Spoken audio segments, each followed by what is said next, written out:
Agradeço a Vossa Excelência. Senhores senadoras, senhores senadores, senhoras senadoras, no próximo sábado nós completaremos 100 dias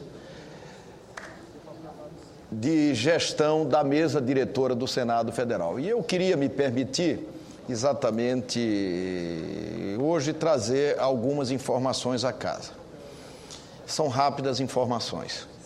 Nesses primeiros 100 dias de gestão, a nova direção do Senado Federal, no intuito de aproximar ainda mais a instituição da sociedade, vem pautando seus trabalhos em 3 conceitos obrigatórios a qualquer poder público: economia, transparência e eficiência. Foram, senhores senadores, muitas medidas já anunciadas e implementadas em todas as áreas, que importaram uma economia superior a 300 milhões de reais no biênio de 2013-2014. Trata-se, portanto, de um corte expressivo nos custos e que serão revertidos para os programas sociais que serão especificados pelo Senado Federal. Ao final do ano, de cada ano, nós vamos fazer um cheque das economias do Senado Federal e vamos reverter essas economias para os programas sociais que serão especificados pelo plenário do Senado Federal. Logo, senhores senadores, nos primeiros dias, junto com a Câmara dos Deputados, o Congresso Nacional pôs fim aos indefensáveis pagamentos dos denominados 14º e 15º salários. Só nesse ponto, uma economia de 9 milhões de reais ao ano. Extinguimos 101 funções comissionadas de assistente técnico nos gabinetes parlamentares, de lideranças e de membros da mesa diretora do Senado Federal. Reduzimos 25% das funções de chefia e assessoramento em todo o Senado, o que representou a eliminação de mais de 500 cargos. O fracionamento dos cargos em comissão também foi limitado. Antes, o fracionamento poderia atingir 80 cargos. Hoje, só chega, como recomendado na própria reforma que o Senado aprovou, a 55 cargos. A economia neste quesito foi de 26 milhões de reais. Promovemos a extinção ou fusão de estruturas administrativas como Interleges, Unileges e ILB, e estamos cancelando e revendo contratos com terceirização de mão de obra que até aqui proporcionaram economia de 81 milhões de reais. Os contratos emergenciais também foram proibidos, terminantemente proibidos. Implementamos também a jornada corrida de 7 horas. 50 mil horas foram adicionadas à jornada de trabalho anual, evitando, com essa elevação da jornada de trabalho, novas contratações, o que implicará em uma economia de 160 milhões de reais. Sem falar, senhores senadores, senhoras senadoras, que a única maneira de nós limitarmos o pagamento de horas extras é exatamente elevando a jornada, o que já fizemos, de 6 para 7 horas corridas. No intuito de eliminar privilégios, os profissionais do serviço médico do Senado Federal passaram a atender toda a população do Distrito Federal, do entorno e, como disse hoje o governador Agnello Queiroz, de todos os estados da federação, porque Brasília é a capital da República e semanalmente habitantes, pessoas de todos os estados da federação vêm a Brasília e muitas das vezes são atendidos pelo serviço médico do Distrito Federal. Hoje mesmo, nós tivemos a satisfação de assinar, em nome da mesa diretora, juntamente com o senador Flecha Ribeiro, a doação dos equipamentos médicos e hospitalares ao governo do Distrito Federal. foram mais de 300 equipamentos. Muitos desses equipamentos sequer tinham sido usados. Em contrapartida, senhores senadores, recebemos profissionais da área de informática, gestão pública e manutenção predial, áreas em que o Senado Federal é carente.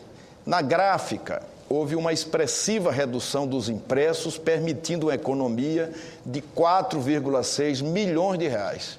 Também foi suspensa a distribuição dos kits de informática às câmaras municipais, proporcionando só com esses 2 contratos uma economia de 7 milhões de reais aos cofres públicos. As nomeações foram proibidas e mais de 160 cargos foram bloqueados, bem como também foi estabelecido um rodízio para os cargos de diretor de compra e contratações e também para a diretoria de controle interno do Senado Federal, que só podem, e essa era uma pretensão da casa de há muito, que só podem permanecer no cargo por 2 anos e apenas por 2 anos. A mesa diretora, em sua última reunião, aprovou ainda a fixação de uma taxa de ocupação dos imóveis ocupados por não senadores, o que vai gerar ao Senado Federal uma economia de 2,3 milhões de reais. As reuniões de comissões compostas por não parlamentares serão exclusivamente em Brasília. Como todos sabem, nós temos aqui comissões de juristas que irão fazer a revisão da lei da arbitragem, do Código Comercial, do Código de Execução Penal, e essas reuniões podiam ser realizadas em outras regiões do Brasil, o que acarretava custos, e nós proibimos que essas reuniões fossem realizadas em outras regiões. Elas serão obrigatoriamente realizadas aqui em Brasília, exclusivamente em Brasília. E os ramais foram limitados para fazer ligações DDD, DDI e celulares, o que vai proporcionar também uma economia de 1,5 milhão ao ano. Também, senhoras senadoras, senhores senadores, foi extinta a lotação de servidores no antigo Senadinho, no Rio de Janeiro. Como todos sabem, nós já havíamos no passado acabado com o Senadinho do Rio de Janeiro e, no entanto, 10 servidores ainda estavam sem lotação definida e ficou proibida a lotação dos servidores remanescentes do Senadinho do Rio de Janeiro no aeroporto do Rio de Janeiro. Na reunião da mesa que realizamos ontem, aprovamos ainda a criação de um CNPJ para cada gabinete com o objetivo de administrar as verbas indenizatórias com mais transparência, possibilitando um maior controle da própria despesa. Os candidatos hoje, de acordo com a legislação eleitoral, eles têm um CNPJ para disputar as eleições. Nós estamos fazendo tramitar um projeto de lei que possibilitará a criação de um CNPJ para o exercício do mandato, para que a chamada verba indenizatória não seja depositada na conta do senador. Ela tem uma conta própria, com CNPJ próprio, o que assegurará, do ponto de vista da despesa do senador, sem dúvida nenhuma, maior transparência. Sobre as medidas administrativas, o Data Senado, serviço responsável por monitorar a opinião pública, ouviu 1.200 pessoas entre os dias 16 e 30 de abril para aferir se as decisões tomadas no Senado Federal estão em consonância com o desejo popular. A média de aprovação das medidas foi de 81%, sendo que algumas medidas específicas tiveram aprovação superior, bem superior.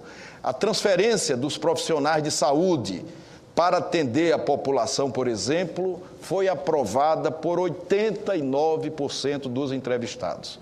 A redução de gastos em contratos foi aplaudida por 85%. e outros 83% aprovaram o corte dos cargos comissionados. A criação do Conselho de Transparência, com integrantes da sociedade civil, foi aprovada por 90% dos entrevistados.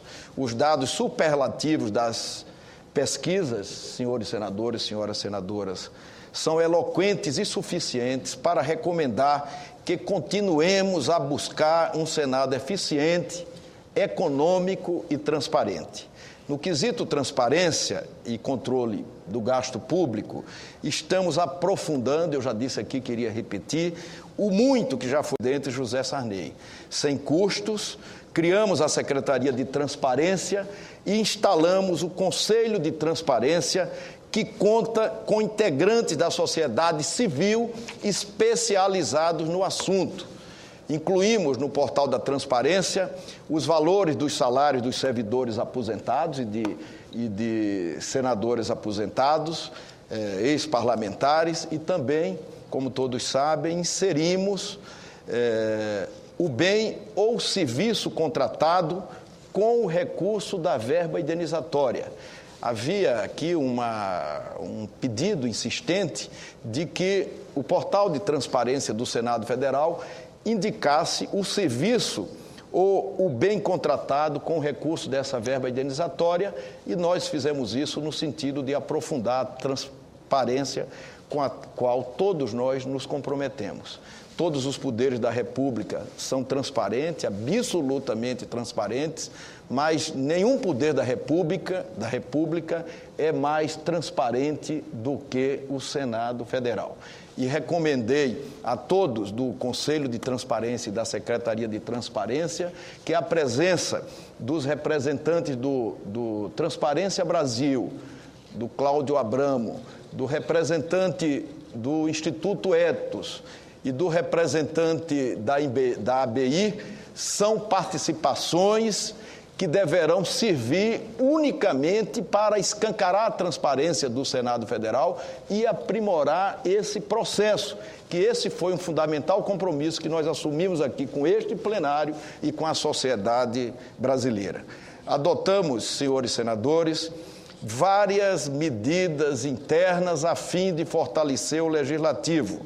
A mesa diretora aprovou sessões temáticas para aprofundar e aumentar as discussões entre senadores, e na fiscalização obrigamos os dirigentes das agências reguladoras, ministros das Relações Exteriores, da Defesa e da Justiça a prestar contas anuais ao Senado Federal. Depois da lei que obriga a discriminar o preço dos impostos nos produtos, que, como todos sabem, eu tive a honra de apresentar, de ser o seu primeiro subscritor, o Senado vai avaliar periodicamente o sistema tributário nacional e aferir a carga tributária que recai sobre a atividade produtiva. Rediscutirá a distribuição das receitas tributárias entre a União, estados e municípios, e a avaliação também vai ocorrer com relação às políticas públicas. No mundo todo, os parlamentos que querem verdadeiramente se aproximarem da sociedade, eles fazem da avaliação das políticas públicas o seu capital maior para aprimorar os programas do poder executivo. E aqui no Brasil, eu acho que, dentre as coisas que são recomendáveis fazer, talvez a mais recomendável seja a de fortalecer o papel do Senado Federal na avaliação das políticas públicas do governo. Eu acho que, se nós conseguirmos avançar com relação a essa avaliação, nós aproximaremos, sim, cada vez mais o Congresso Nacional, robustecendo o seu papel constitucional. Por sermos representantes dos estados, é natural que o Senado adquira o protagonismo nos debates sobre o Pacto Federativo. Para tal, implantamos o banco de dados da Federação e fizemos 2 proveitosas reuniões com governadores e prefeitos de capital, no afã de encontrarmos caminhos legislativos e políticos para os estados e municípios recuperarem a capacidade de investimento. Em busca de novas e modernas leis, foram instaladas comissões de alto nível destinadas a subsidiar o Congresso Nacional. Entre elas, a comissão que vai fazer a consolidação de 180 mil diplomas legais e regulamentar 142 dispositivos da Constituição Federal. A modernização da Lei de Execução Penal, a comissão que vai atualizar a Lei de Arbitragem e Mediação, e esta semana nós instalamos a comissão que vai atualizar e assumir um compromisso também com o plenário, com esta casa, o Código Comercial, que, como todos sabem, é um código da época do Império, demonstrando que continuamos atentos aos grandes anseios nacionais. O Senado igualou direitos e aprovou a lei que estendeu aos trabalhadores e trabalhadoras domésticos direitos trabalhistas. Mais de 7 milhões de profissionais passam a contar com FGTS, jornada de 8 horas, hora extra, adicional noturno, entre outros benefícios. A mesma pesquisa do Data Senado, a mesma pesquisa a que me referi anteriormente, revelou que mais de 95% da sociedade brasileira, atentem bem para esse número, mais de 95% da sociedade brasileira soube da promulgação da PEC que igualou os direitos trabalhistas e que 8 em cada 10 pessoas aprovaram a medida que o Senado definitivamente apreciou. Isso mostra, senhores senadores, senhoras senadoras, que leis de alcance social têm grande impacto e excelente aceitação. O mesmo ocorreu com o Estatuto da Juventude, que foi finalmente aprovado aqui no Senado Federal depois de 9 anos em tramitação. É como nos ensinou Franklin Roosevelt: nem sempre podemos construir o futuro para a nossa juventude, mas podemos construir nossa juventude para o futuro. No mesmo sentido, aprovamos projeto que obriga a reconstituição da mama pelo Sistema Único de Saúde, procedimento que pode ser feito na mesma cirurgia de retirada de câncer. Outra deliberação histórica relevante, especialmente nesses novos tempos em busca da verdade, foi a merecida devolução simbólica do mandato do senador Luiz Carlos Prestes. Em muito breve, estaremos fazendo a sessão para formalmente devolver o mandato simbolicamente aos seus familiares. Uma nova e igualitária distribuição dos royalties também foi aprovada nesta casa e estamos ansiosos pela deliberação judicial envolvendo este tema. Não foi fácil, nós tivemos que fazer uma sessão do Congresso Nacional para apreciar os vetos do pré-sal, da distribuição dos royalties do pré-sal, e em seguida aprovamos o orçamento da União de 2013 e a Lei de Diretrizes Orçamentárias. Muito, senhores senadores, senhoras senadoras, já foi feito, porém estes 100 dias não encerram as ambições da mesa diretora do Senado Federal. Tampouco encerram nossas obrigações com um legislativo forte, enxuto e cada vez mais eficiente, porque a redução do gigantismo do Senado Federal tem como consequência inevitável o aumento da própria eficiência. Estamos conversando, e já disse isso aqui algumas vezes, com o presidente de comissões e líderes partidários, para que o Congresso Nacional seja protagonista para tornar o Brasil mais amigável para o investimento. Devemos, sim, simplificar leis, revogar burocracias desnecessárias, a fim de aumentar a previsibilidade do investimento e ampliar a segurança jurídica dos negócios. Hoje mesmo, nós participamos juntamente com vários senadores, da posse do ministro da Secretaria de Pequeno e Microempresa, Guilherme Afife Domingos. E aprovamos aqui no Senado também a criação deste ministério, a criação desta secretaria. Nós que protagonizamos a Lei Geral da Pequena e Microempresa, depois aprovamos o Simples, depois aprovamos o Super Simples, depois aprovamos o MEI, o MEI. Hoje, depois de aprovada a criação da própria secretaria, nós participamos da posse do novo ministro.